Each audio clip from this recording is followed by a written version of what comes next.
बाबा जी, जिस जिसने भी मुझे पार्टी से निकाला और जिस जिसने मुझे इस्तेमाल किया है, इन सब से ओहदे छीन ले। आमीन। राजा साहब क्या करते हैं आप? फरीद साहब, ये आपके दानिश्वरों ने बताया कि इधर रूहें रहती हैं, मैंने कहा जरा दुआ ही कर ले। राजा साहब, ये कहाँ आप किन चक्करों में पड़ गए? वोट की ताकत से आप असेंबलियों में आते हैं, ये कहाँ आप इनकी बातों में आ गए?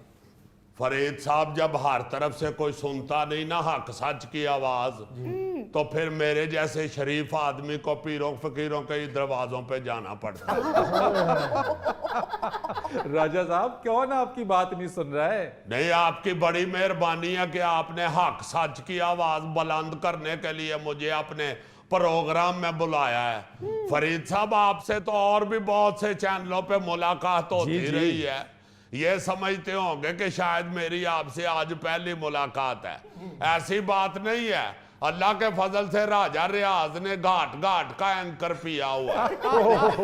घाट हमारे एंकर कुर्सी पे बैठे हुए, कोई गिलास में नहीं बैठे हुए। नहीं, बड़ी मुलाकात है फरीद साहब के साथ। बड़ी मेहरबानी फरीद साहब, आपने बुलाया है और मुझे अपने ख्यालात के इजहार का मौका दिया है। सबसे पहले मैं उन लोगों से कहना चाहता हूं जो मुझे अपोजिशन लीडर के ओहदे से हटाना चाहते हैं कि अल्लाह के फजल से मैंने बहुत ओहदे छोड़े हुए हैं। मेरे लिए ओहदा कोई मान ही नहीं रखता।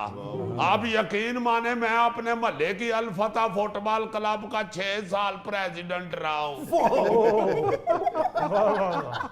छोटी सी लड़ाई हुई है उधर, उन्होंने कहा कि राजा साहब प्रेसिडेंट ही नवा फुटबॉल लेके दिया करेगा। मैंने कहा देखे, मैंने 6 साल नवा फुटबॉल लेके आप लोगों को दिया है। अगर आप कहते हैं कि ओहदा छोड़ दो तो मैं छोड़ देता हूं, मेरे लिए ओहदे कोई मान ही नहीं रखते। तो राजा साहब, आप छोड़ क्यों नहीं देते हैं? आपके अपोजिशन लीडर के ऊपर 2 पटिशनें दायर हो गई हैं कि आप जो है वो अपोजिशन लीडर है ही नहीं, आप नहीं रह सकते। फरीद साहब, छोड़ देंगे अल्लाह के फजल से। छोड़ने का तो मुझे इतना तजर्बा है, आप यकीन माने, मैं तो छोटा सा था तो बड़ी बड़ी चीजें छोड़ देता था। मुझे तो जब भी किसी ने बोतल पीने के लिए दी है तो मैंने आखिरी 3 घूंट छोड़े हैं। हालांकि आप भी जानते हैं कि बचपन में कौन इतनी बोतल छोड़ता है। राजा साहब, वो आखिरी घूंट का ही तो मजा होता है। और नहीं यार, असल में मैं सुड़का बड़ी जोर से लगाता था। तो जब आखिरी 2-3 घूंट रह जाते थे तो मैं सुड़का लगाता था, तो वो बड़ी जोर से आवाज आती थी। और 7 लोग डर जाते थे, इसलिए मैं फिर छोड़ ही देता था। और भी बड़ी बड़ी चीजें छोड़ी हैं। एक दफा मैं बर्फ वाला गोला गड्ढा खरीद रहा था। अच्छा। तो वो जो गोले वाला बंदा था वो ऊपर रंग डाल रहा था। अच्छा। उस वक्त मेरी नजर पड़ी है कि गुड्डी के ऊपर बो के आ रही थी। अच्छा। आप यकीन माने, रंग पड़ा हुआ, मैं गोला छोड़ के दौड़ गया। छोड़ने का अल्लाह के फजल से मुझे कोई खौफ नहीं है। मैं तो हर इम्तिहान में अंग्रेजी का पर्चा छोड़ के आ जाता। यकीन माने फरीद साहब, मुझे ऑफर हुई है क्लास में मॉनिटर बनने की। साथ टीचर ने कहा कि छुट्टी कोई नहीं करेगा मॉनिटर। मैंने कहा तुसी कोल रखो अपना ओहदा। मैंने अपनी तबीयत नहीं छोड़ी, ओहदे छोड़ दिए। ये तो ईमान से हमें देवदास में शाहरुख के डायलॉग मशहूर हो गए हुए हैं। पारो ने कहा घर छोड़ दो, फलां ने कहा शराब छोड़ दो, फलां ने कहा ये छोड़ दो, इसने कहा वो छोड़ दो। जितनी चीजें मैंने छोड़ी हुई हैं, देवदास में हीरो मुझे होना चाहिए था। राजा साहब, किसी ने ये नहीं कहा सियासत छोड़ दो? देखे, सियासत मेरा ओढ़ना बछोना है। मैं आवाम की खिदमत के लिए सियासत करता हूँ। मैं अल्लाह के फजल से कोई अपने रोटी पानी कमाने के लिए सियासत नहीं करता। बहुत अच्छा। वो अल्लाह ने मुझे बड़ा दिया हुआ है।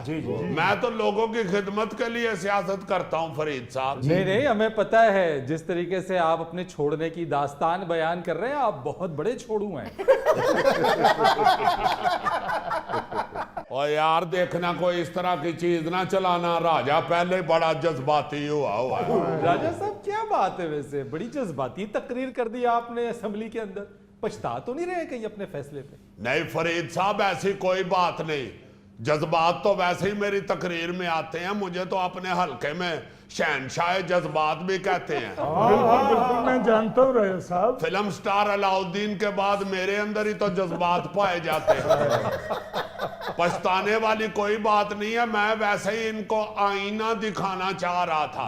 ये ख्वाजा साद रफीक और राना तनवीर वगैरह उधर बैठे हुए थे, इन लोगों ने उस वक्त मुझे चुक चुका के बड़ा कहा था, राजा ले दे गया है, तुमने इस वक्त जिस शख्स के खिलाफ खड़े स्टैंड लिया है, कमाल कर दिया तुमने, तुम्हारा नाम सुनहरी हरूफ में लिखा जाएगा। और सुनहरी की कोई कंध पे भी नहीं लिखंडे।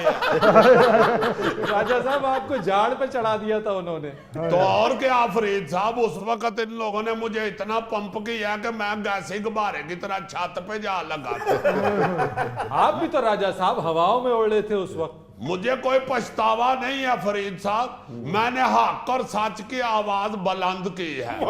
मेरे साथ तो फरीद साहब सियासत में शुरू से ही जियासतियां होती आ रही है। मेरे तो मुखालफिन मेरे पोस्टर पाड़ के बाहरले मुल्क में भी दौड़ जाते थे। जब वापस आते थे तो इलेक्शनों में मैं उनको गले लगा लेता था। मैं कभी दिल में रखने वाला बंदा नहीं हूँ, यही बड़ा मगर मैं वो हर उस शख्स की मुखालफत करूंगा जो मेरे मुल्क के अंदर कोई फितना बन के आगे आएगा। बहुत अच्छा। मैं उसके रास्ते में खड़ा होऊंगा। राजा रियाज हमेशा हक और सच की आवाज बुलंद करने के लिए खड़ा हुआ है। मैं जानता हूँ राजा साहब, मैं फैसलाबाद का हूँ, आपने इस चक्कर में कई पार्टियां तब्दील की हैं। आपकी तारीफ पे लानत है। वैसे खुद तुम सिर्फ एक पार्टी ज्वाइन करते हो, अफ्तार पार्टी। इस तरह की बात नहीं करते। राजा साहब- मुझे जिस पार्टी के अंदर भी अपने मुल्क के खिलाफ कोई चीज नजर आएगी मैं उसको फौरन छोड़ूंगा, और ऐसे ही छोड़ूंगा जैसे मैंने रंगाला गोला गड्ढा छोड़ा था। जी जी, ये तो हम जानते हैं राजा साहब, आप दिलेर आदमी हैं, लेकिन आजकल कुछ दुखी हुए हैं। और दुखी इसी बात से हूं ना फरीद साहब कि इन्होंने मुझे कहा डट जा राजा डट जा। जब राजा डट गया तो इनका वो पता ही नहीं चल रहा। ये मेरे डट जाने की वजह से फरीद साहब इनको हुकूमत मिली है। गवर्नमेंट में ये ऐसा ही नहीं आ गए, राजे की दलेरी की वजह से आए हैं।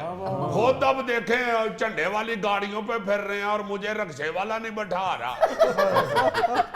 आप यकीन माने, कई तो जानबूझ के मेरे पास से गुजरते हुए मास्क ऊपर करके तो नीचे मारनी शुरू कर देते हैं। मुझे कोरोना से डरा देते हैं कि हमारे पास ना आए। इस तरह का रवैया इन्होंने किया कि ईमान से मुझे दुख हुआ है। इन लोगों ने देखे ये इनके साथ मैंने क्या किया है, इनके लिए मैंने स्टैंड लिया है। और ये जब इनको गवर्नमेंट मिल गई है तो ये देखे इन्होंने आंखें माथे पे रख ली है। लेकिन राजा साहब, पीटीआई ये कहती है कि आप गुमराह नहीं हुए थे, आपने एक टिकट के एवज अपनी वफादारी को बेच दिया। और कुदरत का इंसाफ देखिए कि आज आपसे कोई हाथ मिलाने को तैयार नहीं। और ठहर जाए, होए होए होए होए, ऐमे फजूल ना बात को हवा दिया करो। बात वो गलत कर रहे हैं। मैं बिका नहीं हूं अल्लाह के फजल से। एक पैसा भी अगर किसी से लिया हो तो मुझे असेंबली में गोली मार दें। भुट्टो यार बात मेरी हो रही है, तुम बीच में भुट्टो ले आए हो। ये भुट्टो वालों ने भी तो मेरे साथ नाइंसाफी की है। इन लोगों ने भी मुझे कहा था कि राजा बड़ा शेर है। जब हुकूमत मिल गई है तो अब राजा इनको बकरा भी नहीं नजर आ रहा। अकेला राजा किस किस का रोना रोए। राजा साहब, लगता है आपके साथ हाथ ही हो गया। नून लीग वाले तो लगता है आपको टिकट भी नहीं देंगे। आप देखे ना जरा, मेरी टिकट का कोई फैसला नहीं किया और खुद टिकटें लेके उम्रे पे चले गए। मगर मुझे फरीद साहब कोई गम फिक्र नहीं है। मैं अल्लाह के फजल से इनकी टिकटों का भूखा नहीं हूँ। मैंने सारी जिंदगी टिकट पे सफर किया है। और तहरीक इंसाफ का आप खुद कह चुके हैं कि आप टिकट नहीं लेंगे। और बिल्कुल उनकी टिकट मैं कभी भी नहीं लूंगा।